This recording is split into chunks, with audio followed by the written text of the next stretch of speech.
Good morning, everyone. It's 9 a.m., so I'm going to get our session rolling. Welcome to Crucial Conversations focused on funding for JEDAI projects.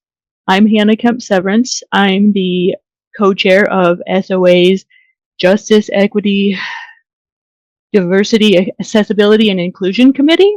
And this morning we have with us Jeff Regensburger from the State Library of Ohio, as well as Alyson Pope and Sharon Burney from the Council on Library and Information Resources. I'm going to introduce the panelists and then start with Jeff's presentation. We will move to Alyson and Sharon's presentation, and then there will be time for questions at the very end. Jeff Regensburger is a library consultant and LISTA coordinator at the State Library of Ohio. In that capacity, he administers the state library's grants to states LISTA funds and assists libraries who have been awarded LISTA funding. And then Sharon Burney is a program officer with the Council on Library and Information Resources, or CLIR, where she supports the Recordings at Risk, digitizing hidden collections, amplifying unheard voices, and digitizing hidden special collections grant programs. Sharon specializes in academic, cultural heritage, community, and institutional support systems, navigating administrative policy adherence with an interpersonal connection that promotes community building. She is the host and co-producer of the award-winning HBCU Library Alliance Tour, Season 3 of CLIR's Material Memory podcast. Prior to joining CLIR, Sharon spent 15 years providing program support to the University of Florida African American Studies program, where she was instrumental in advancing the curriculum from certificate program to premier degree program. Sharon loves to embrace the infinite historical contributions of the African diaspora and blends them with contemporary civil rights, activism, and social issues in her poetry. Her passion for public service, education, and humanity is exemplified in every aspect of her life, and when in rest mode, you can find her enjoying the simple moments with her family and pets. Alyson Pope is a program officer with the Council on Library and Information Resources, where she supports the Recording at Risk and Digitizing Hidden Special Collections grant programs and assists the operations team with events, contracts, and logistics. Her professional interests include cultural heritage, DEI, community data and data analytics, and system logistics. Prior to joining CLIR, she spent a decade in academic libraries as a postgraduate librarian at Duquesne University and later a public services head at Pittsburgh Theological Seminary, specializing in information literacy and instructional design, research, outreach, and special events. So at this time, I'm going to ask Jeff to begin his presentation, and when the presentations are finished, if folks have questions, please put those in the chat. Thank you very much, and welcome, Jeff. Awesome. Thank you so much. I'm excited to be here and excited to be part of this program today. I was reflecting on how these kinds of conversations feel particularly crucial now. So I'm glad to have a chance to share a little bit and talk today, and also glad to hear from the CLIR presenters as well. Those are some very impressive resumes, and I'm excited to hear what those folks have to say. I've been here at the State Library as a grants administrator for almost 3 years now, and prior to that, I have 25 years in public service at public libraries. I ended up here at the State Library because I've done a lot of work with the State Library over the course of my career, and I served on the committee that reviewed grants and helped administer grants. So it was a natural fit for me to make the transition. I'm gonna try to share now, and I'm gonna ask for somebody give me that thumbs up if they can see the presentation as it's meant to be seen in presentation mode. Are we good to go? Yeah. Yes, Jeff. Yeah. Awesome. Thank you so much. As I said, I'm Jeff Regensburger, a library consultant and the LSTA coordinator here at the State Library of Ohio. And what I'm hoping to do today is talk about two things. I'm going to talk about what's going on with our funding at the federal level and give folks some background on where our money comes from, how it gets distributed, and the kinds of questions that have come up, since January 20th, and give some people some background on that. And then I'm going to talk a little bit about some of the grants that might be of interest to this particular group. And I'm going to preface what I'm saying by, and you'll hear this probably a couple times throughout this conversation. The State Library of Ohio does not offer, any grants that are specifically directed at JEDAI initiatives. We don't have, a specific thing. We do have some targeted grants. We do have some prescriptive grants. We don't have anything that points directly at JEDAI initiatives. What we do have is a number of grants that are flexible enough and open-ended enough that they can support a wide variety of projects. They can support a wide variety of ideas and perspectives. They can support a wide variety of initiatives that people might be taking on. So from that perspective, while they don't necessarily present themselves as JEDI initiatives, there is room within our grants framework for, initiatives that might be looking to, to do work that, that can be complementary to that. So keep that in mind as we talk through this. And as I said, that'll be a little bit about our grants and a little bit about the state of grants right now.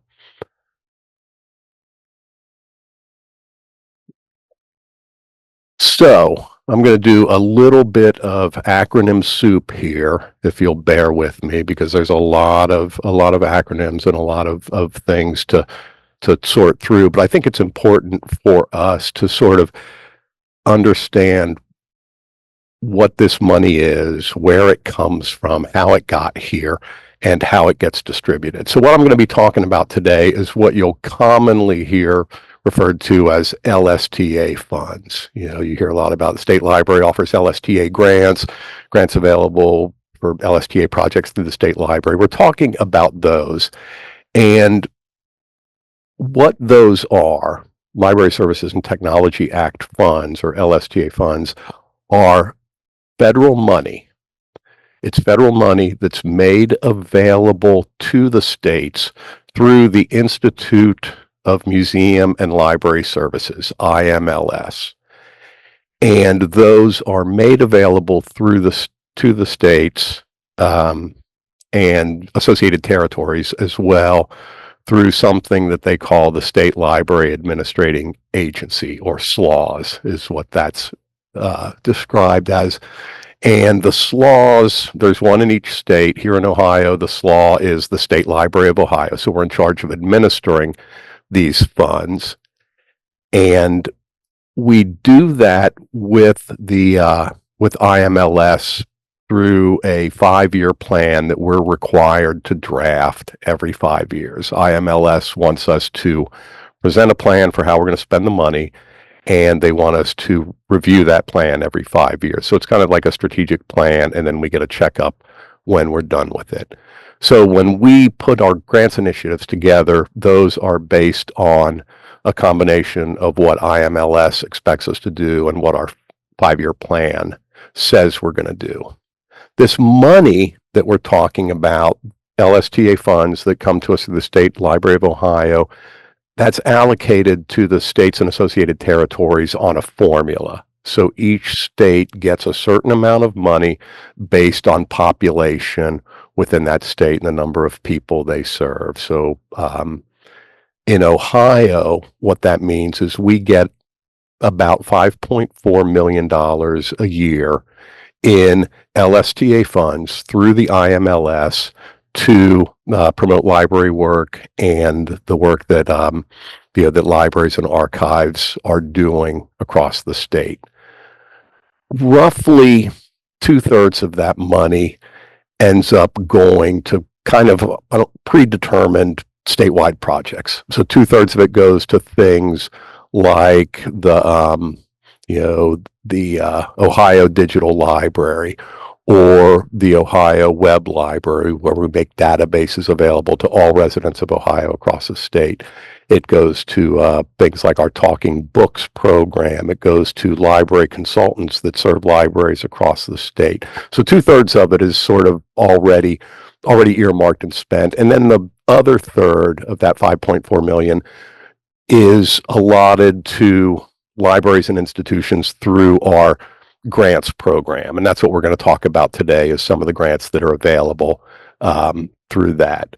So eligibility, I put a link in the slideshow to it. Hopefully you all get the slideshow, but basically public libraries that get PLF money, academic libraries that are accredited through the state, school libraries that are accredited, and special libraries.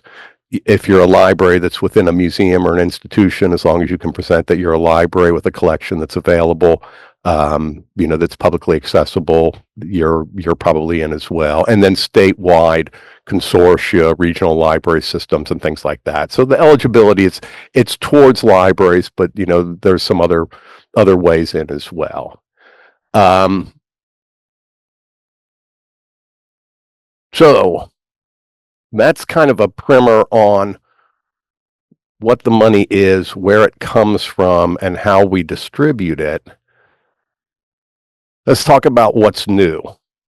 Because these are federal money through the IMLS, it's possible that you have seen or heard about IMLS in the news lately. There's been a lot going on at the IMLS. There's been a lot going on with the agency that gives us these federal funds. We've seen a new IMLS director appointed by the president. Cindy Landrum, the acting director at the time, was fired, and a new director was appointed. We have seen a flurry of executive orders that could affect grants and grants administration when we talk about the federal funds. IMLS staff has been put on leave as part of a reduction in force. Last I heard, they had originally 75 or 77 people in the IMLS office. That is down to 12 right now, administering the grants. And we've seen grants being canceled. We have seen grants that the IMLS has given out to organizations and institutions. We have seen those grants canceled. There was one, here in Ohio, even a couple in Ohio, I believe, probably more than a couple, that have been canceled. We've seen lawsuits being filed in regards to these changes, and we've seen various injunctions and rulings. So crucial, yes. I mean, and also very uncertain. It's been a stressful time. It's been a precarious time. There's been a lot of uncertainty. Ohio, we lost our program officer at IMLS, the person who we worked with directly at IMLS to help administer our grants. That person was put on administrative leave, and their future is up in the air with all of the lawsuits pending. The happy news is that the injunctions and rulings have been favorable. They have paused some of the most dramatic changes that are being put out there in front of people, and they've paused some of the cuts that are being made until further information can be put forward. So for now, the lawsuits have been going favorably. So what does all that mean for us now? And this page is intentionally left blank because honestly, I wasn't sure, with things changing so quickly, with things being so up in the air, I wasn't sure what I was going to put here. I wasn't sure if I wanted to commit anything. to writing on this slide, and and I wasn't sure exactly what I could tell the group. That's how in flux things have been. And I prepared some remarks, so if you'll indulge me while I literally read from my notes, I want to make sure I get this exactly right, because this is what I think it means for us now. We are aware that certain grants and certain grant-funded initiatives at other agencies and organizations are being scrutinized for their compliance with a wide variety of executive orders. These executive orders include drafts made with the intent of addressing radical and wasteful government DEI programs and preferences. We know that there are executive orders that are all about restoring truth and sanity to American history. We know that there are executive orders about defending women from gender ideology extremism. There are executive orders about eradicating anti-Christian bias. There are executive orders about ending radical indoctrination in K through 12 schools. So there's a wide range of executive orders that have been put out there. And as I said, we know that some grant initiatives, some agencies, some institutions are being scrutinized for their grant programs in relation to the those executive orders. So, while we here at the State Library of Ohio have received a request for information about our LSTA grants program from the IMLS, we have not received explicit guidance regarding how to interpret these executive orders relative to our grants program. Similarly, we have not received any legal counsel or advice about what we should or shouldn't do with our LSTA initiatives. From that perspective, we are moving forward with our regular grant program. That is, we are offering grants that align with the 5-year plan noted and that are compliant with the laws surrounding LSTA grants and the legal requirements of federal grant awards. So, it's not exactly business as usual, but we have not had any compelling reason yet to change how we're doing things here at the State Library of Ohio. And with that, I am happy to report that we have a number of grants that may be of interest to this group. On this slide, I've linked to the place where you can find out about all our grants. As I said, we've got some that are targeted, some that are prescriptive in how the money gets spent and what it gets used for, and we have a number of ones that are more open-ended. And if you look at these 4 grants below where it says pay special attention to, these are the ones that are more open-ended and ones that might be able to to help out some of you in the projects you're thinking about. I'll note again that we don't have anything that's specific to DEI or JEDAI. We do have these things that, that could help lift that up. So if you've got a project where you think you can help tell or preserve the stories in your community that might not otherwise be heard, there might be room for that here.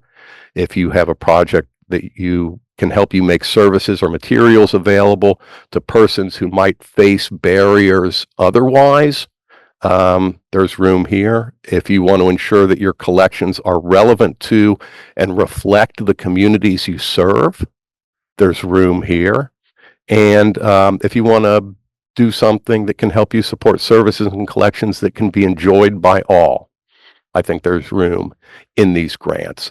So just really quickly with the time I've got left, I want to go through just a quick synopsis of each of these. The open grants, these are open year-round. You can apply anytime. They're not particularly prescriptive. If you've got a project or an idea that aligns with our 5-year plan and your strategic mission, you might consider the open grant. The value on that, the highest award amount's $4,999. No local matching funds are required. As I said, you can apply anytime. They are reviewed in January and again in June. So if you wanted like deadlines are December 31st and June 30th. That would be those would be the deadlines. And we do 6 of those per cycle. So a total of 12 open grants a year are awarded. Competitive grants, those go up to $50,000, and they have 3 focus areas that you can find on our website that can guide people towards the project. As I said, $50,000. The catch here is that there's a 25% matching, local matching fund that's required of the total project cost. Those typically open up in around mid to late September, and those are awarded in December. Those are pretty competitive, as the name suggests, partly because they're a high dollar. It's the highest dollar amount that we offer, and it's and we just get a lot of interest in those. So competitive grants, late September, up to $50,000, and awarded in December. The conservation and preservation grants, I want this group in particular to know about these, especially because we've got this will open up on May 21st this year. And for the conservation and preservation grant, there is a required workshop that that folks will have to attend, and I think that's on May 20th. So next Tuesday, required workshop for the conservation and preservation grant. It's an educational component that we do in partnership with the Ohio Preservation Council to make sure that folks know what they're getting into when they get into conservation and preservation grants. Again, that one's a maximum award of $4,999, and it's available to to eligible institutions within Ohio. And then lastly, the metadata mini grants, not specifically a a conservation and preservation thing, but this is an opportunity, and we actually paused it this year, but we're hoping to relaunch next year. This gives libraries and institutions the opportunity to take collections that they might have and get the metadata in good shape so that it can be uploaded into the Digital Public Library of America. So it's more about the preservation element of digitizing things and making those things accessible. So, as I said, we're in a place right now where we've got funding. We haven't heard any any information about changing what we're doing yet. So we're proceeding as as planned in 2025, and these are the grants that I thought would be of most interest to this group. So with that, I will skip through the questions and contact because we're going to do that at the end, but I will ask everyone to have an awesome conference, and I will stop sharing now.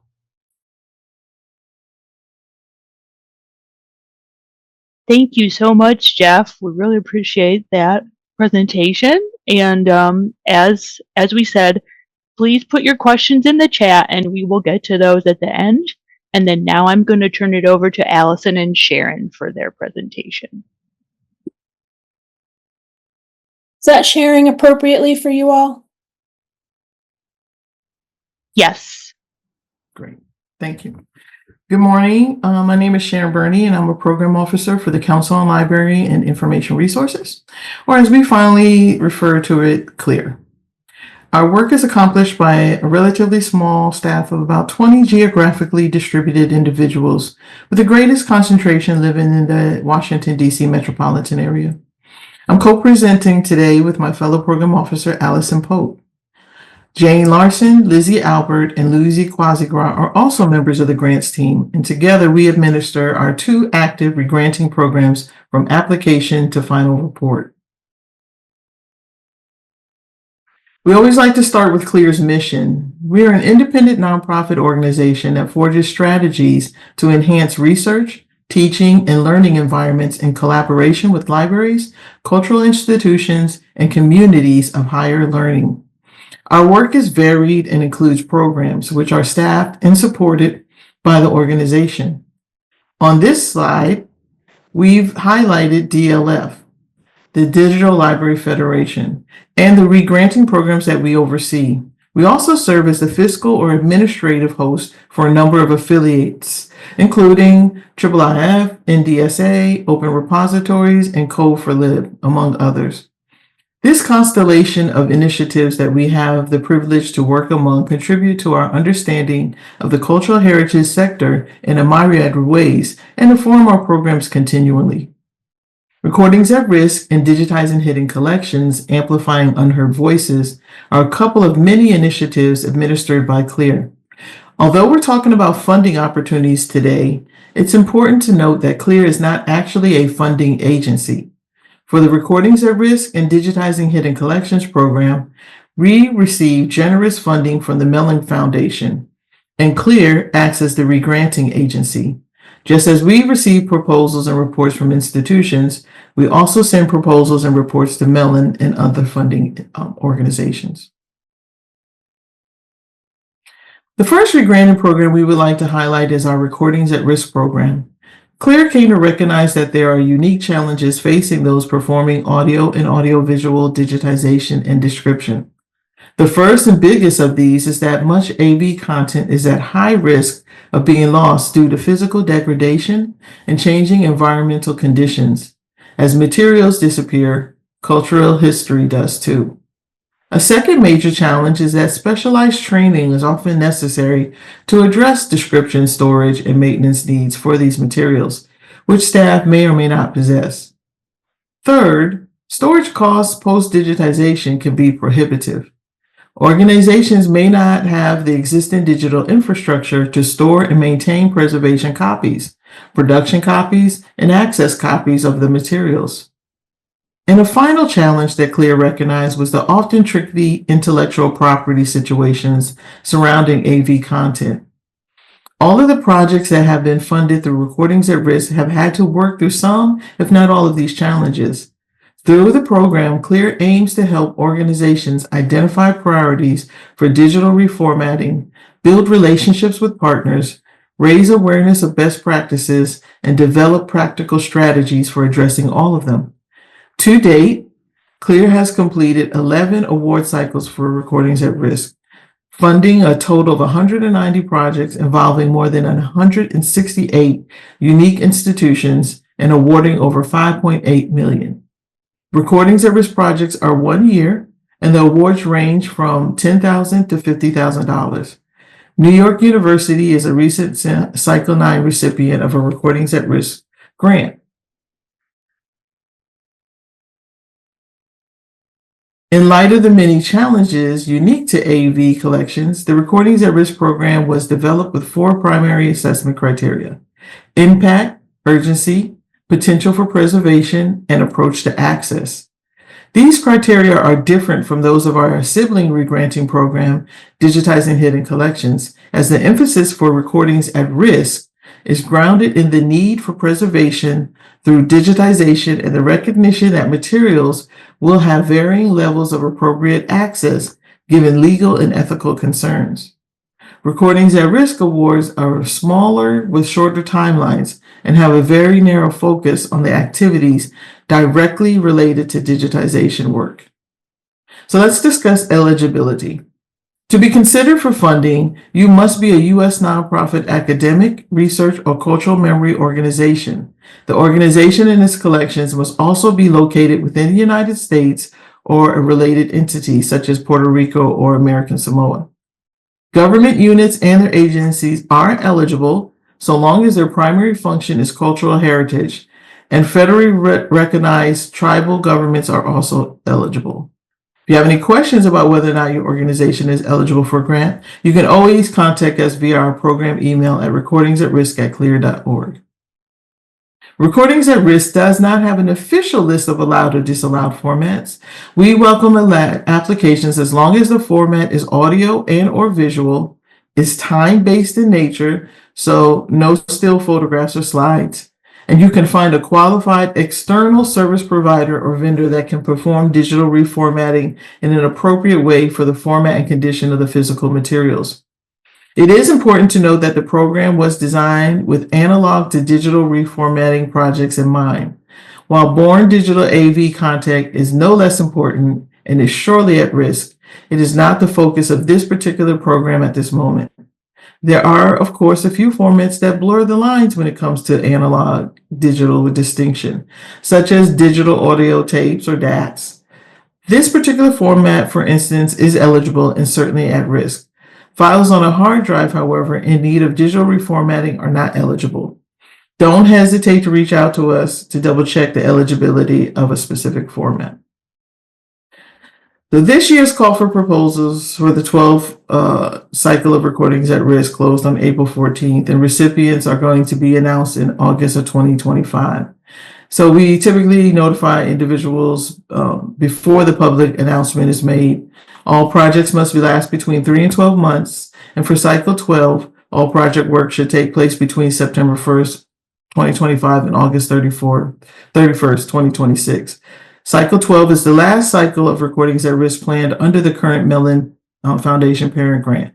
We are currently in conversation with the Mellon Foundation regarding possible future funding of the Recordings at Risk program. However, we can't confirm if or when the next funding cycle will take place or whether the program structure will be the same. We encourage you to sign up for our grants and programs newsletter for upcoming cycle announcements. Our second regranting program is Digitizing Hidden Collections, Amplifying Unheard Voices, which launched in 2021. We just closed the final application phase of the 2025 cycle on May 5, and the next call for proposals will open in August 2025. Be sure, again, to sign up for the CLEARS Grants and Programs newsletter for the latest information. We'll try and drop that link in the chat, and we also have it in the slides to share with y'all after our presentation. The thematic focus of Amplifying Unheard Voices aims to fund projects that propose to digitize materials that deepen public understanding of the histories of people of color and other communities and populations whose work, experiences, and perspectives have been insufficiently recognized or unattended in digital collections. These often hidden histories include, but are not necessarily limited to, those of Black, Indigenous, Latina, and other people of color, women, gay, lesbian, bisexual, transgender, non-binary, and other genderqueer people and communities, immigrants, displaced populations, blind, deaf, and disabled people and communities, and colonized, disenfranchised, enslaved, and incarcerated people. The DHC AUV program awards range from $50,000 to $300,000 and are for 1 to 3 year projects. The program coheres around 5 core values. Public knowledge. We fuel the creation and dissemination of digitized special collections and archives as a public good. Broad representation. The program supports digitization projects that will thoughtfully capture and share the untapped stories of people, communities, and populations who are underrepresented in digital collections in ways that contribute to a more complete understanding of human history. Authentic partnerships. The program prioritizes projects that foreground meaningful engagement with the underserved communities whose stories the source materials tell, and that build inclusive teams across institutional and geographic boundaries. Sustainable infrastructures. Program promotes forward-thinking strategies ensuring the long-term availability, discoverability, and interconnectedness of digitized content. Community-centered access. We advocate for approaches to access, description, and outreach that make digitized content as widely available and useful as possible within legal and ethical constraints, centering digital inclusion and respect for materials' local contexts.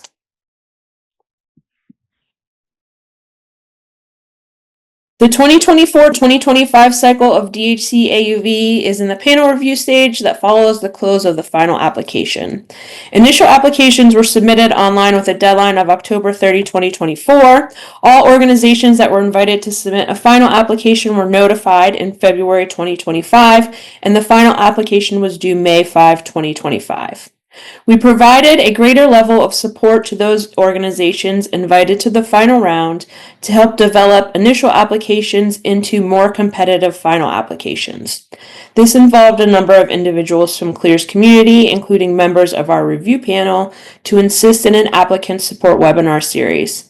The series provides applicants with different aspects of the final proposal, budget and staffing, assessing collections and designing a digitization plan, and rights, ethics, and reuse, with presentations and questions and answer time from professionals with expertise in these subject areas. Award notifications will go out to applicants in mid-August, and we anticipate the public announcement of funded projects will take place in November 2025. We expect the 2025-2026 cycle of DHC AUV to run on a similar timeline, with the call for proposals scheduled to open August 2025.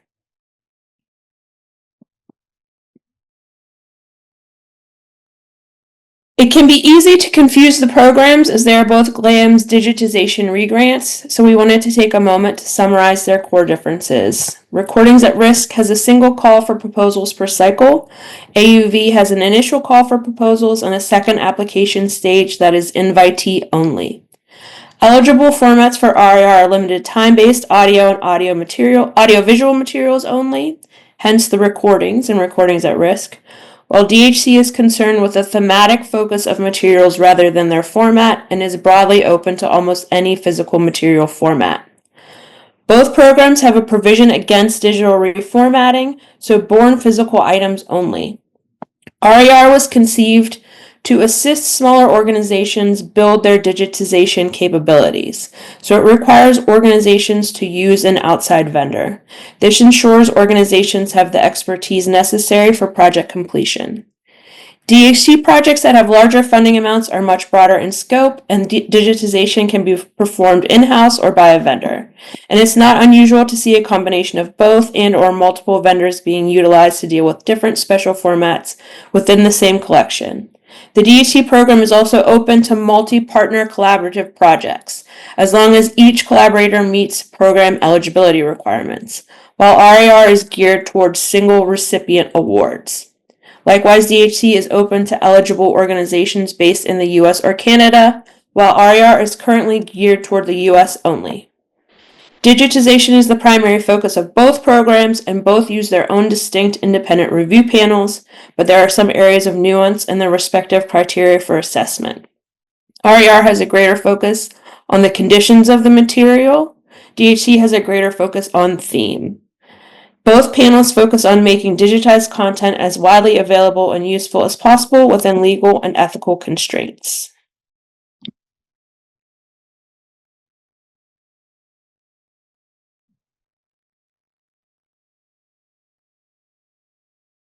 You want to finish it up, Alyson? Sure. Lastly, you may have noted that both programs utilize an independent review panel that makes final funding recommendations. This was our panel for Recordings at Risk award cycle. Last year, we typically have 20 reviewers, including 2 IP reviewers for that program, while we usually utilize an additional 10 readers on digitizing hidden collections, amplifying unheard voices for the initial application stage. We have both panels up on the website so applicants can get a sense of who is analyzing the pool. Aside from the 2 IP reviewers, the panels are a combination of technical and subject experts in the field. Each application is read by an IP reviewer and a minimum of 3 other reviewers. And unless an application is technically disqualified, all applicants receive written feedback from the review panel, regardless of the funding decision, to help them strengthen their proposal for project implementation, resubmission, or to be competitive in a different grant program. Occasionally, we post a form on our website for folks to submit interest to participate as a reviewer, and you may see this with other funders as well, so we just wanted to urge you to seize these opportunities if you have the interest and capacity, as they can be an invaluable perspective on how funding decisions are ultimately made. And we also have a question slide, but I know we're going to bump to the team to manage that, so I'll take my share down.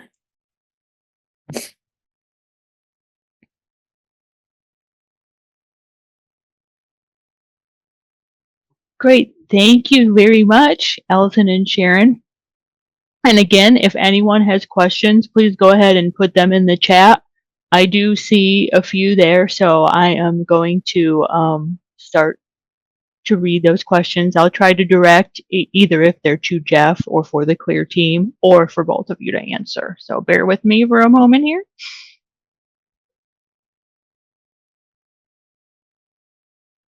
So Jeff, we have a question for you. Would the Conservation and Preservation Grant cover an initial assessment by a conservator with an eye toward using the assessment report to apply for a future grant to conduct the work? No. No, the conservation and preservation grant is really about the object and the item and the collection. It's about giving people the opportunity to actually conserve or preserve the thing that they might not otherwise be able to. The recognition there is that, one of the first things that you see cut in a lot of GLAM institutions are that conservation and preservation element. So we took this as the opportunity for folks to actually, do the thing, the physical thing. So it's all about the before and the after pictures with the conservation grant. That's what that was what was behind that. So I get the idea that so many people need that assessment and that planning component to move forward with things, but the Cons and Pres grant is not the one. Can I? Oh, go ahead. I'm sorry. Sorry, Hannah. I just wanted to say that I know some of the backs are the regional conservation centers like MACC, BACC. Some of them sometimes have grants for that. I don't know how much that is federally funded, but they do have those occasionally. Great. Thank you for that insight. And we do have a question for the CLEAR presenters. What is the theme for the next DHC cycle? Okay, our thematic focus has not changed. We will still be amplifying underheard voices, what I like to call them. They're not unheard, but they're underheard. So they will recognize the public understanding of communities and populations whose experiences and work and populations have been insufficiently recognized. So we understand what those hidden histories are from our presentation. Our thematic focus has not changed. All right, thank you. And here's a general question that each group of presenters could speak to. If an organization has an idea for a proposal, how soon should we start the planning process? And feel free, anybody, to sort of speak to that. I mean, what I try to, and I end up saying this in like every presentation that I give, depending on your, the agency that you're working with or the funding source that you're working with, talk to the program officers, talk to the people that are helping you navigate that. And, from my perspective, it's never too early to start asking questions. It's never too early to make inquiries. There's a saying in grant world that if you want advice, ask for money, and if you want money, ask for advice. And the idea is that that the people that just like make the ask and don't do any of the background or don't do any of the work to find out if it's a good fit, if it's eligible, if it makes sense for the funder, you're not going to do as well. But if you talk to the program officers, you ask questions, you make sure you're in alignment, you make sure you understand what's being asked for, then you're more likely to get money. So if you want advice, ask for money. If you want money, ask for advice. Sharon or Alyson, anything to add to that? I think that's pretty good advice. We always just advocate for people to get started, particularly if you can lay some groundwork before you get applications in. Obviously, we have very different program scopes. It will take you a lot more work to build a $300,000 grant project that covers 3 years that does in-house digitization than it will to build a $50,000 grant digitization project with a vendor. So maybe starting small and building could be a helpful way to sort of learn how to structure that all together. Yeah, I think to add to that, I'd say that please have a great understanding as much as you can of the collections that you may want to nominate for digitization. You can always start that early. We also, one of the things I'm very proud of is our information that we put on our website for our applicant support documents and webinars.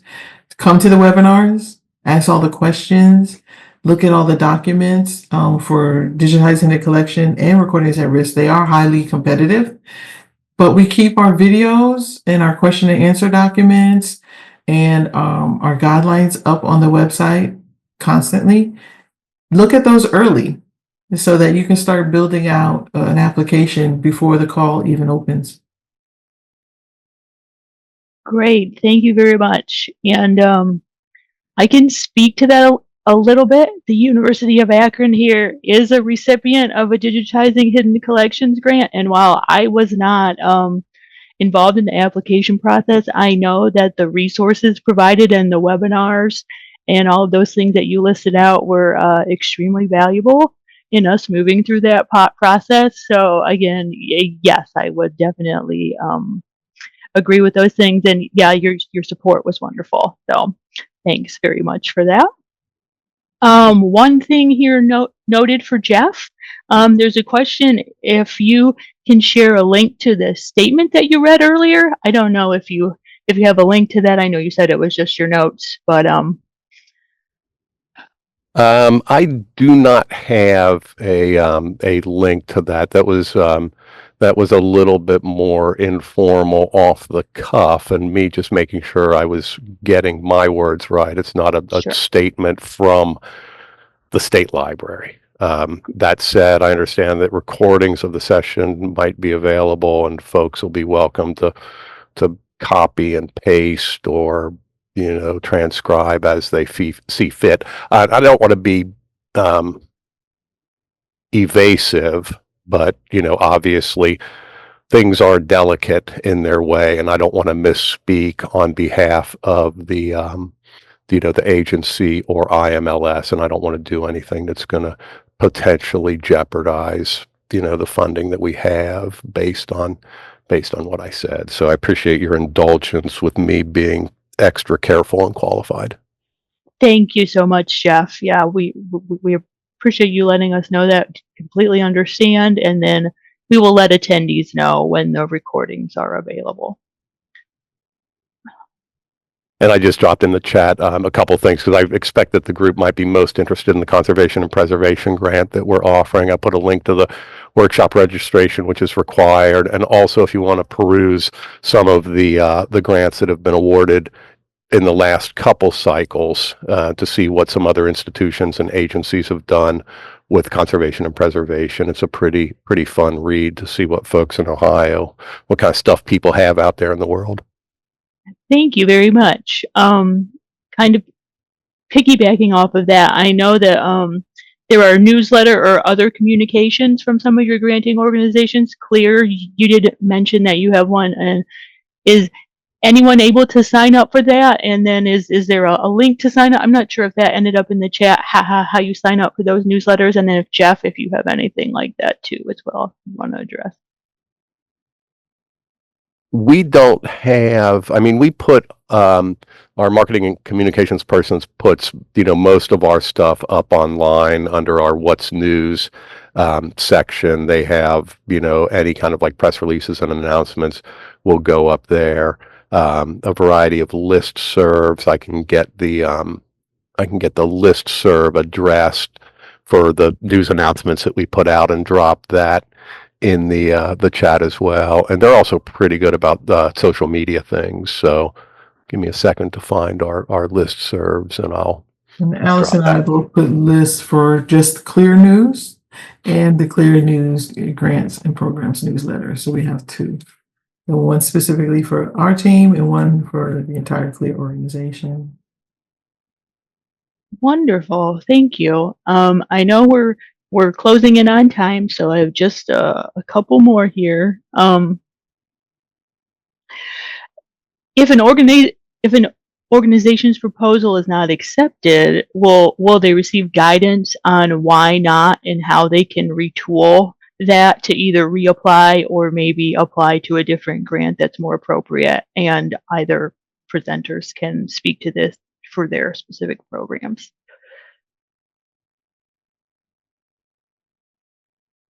We offer feedback upon request. We'll send out notifications about the funding, and and if somebody writes back and tells us, what can we do better, then we can typically compile some notes and give them some pointers on what to what to try next time. That said, I will note that many of our grants allow for the submission of a draft of the proposal, and we will review drafts. And often the best thing that folks can do, along with talking to your program officer, is get a draft of that submitted, because then we can speak to what the reviewers are looking for and the kinds of things that are out there. We don't do that for every grant, but for many of them we do.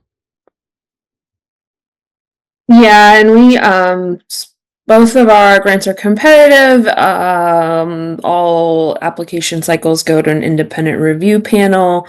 Everyone receives comments from the 3 reviewers and the IP reviewer that read their application, unless they're technically disqualified before we get to the review panel, and that's typically a very small number of proposals yearly.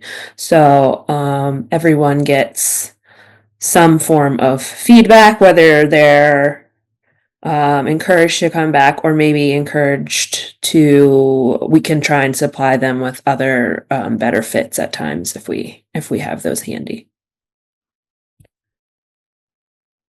Okay. I think I'll just wrap it up with one last question. Unless anyone has other things, go ahead and put them in the chat here. We just have a couple more minutes. So I am just going to ask this again to both presenters, both groups of presenters. Are there resources that you recommend for organizations who are just beginning applying for grants, like have not gone through a process before? I know you both said that you have websites and great resources there, but is there anything else more basic for someone that really feels lost that you would recommend at the starting point?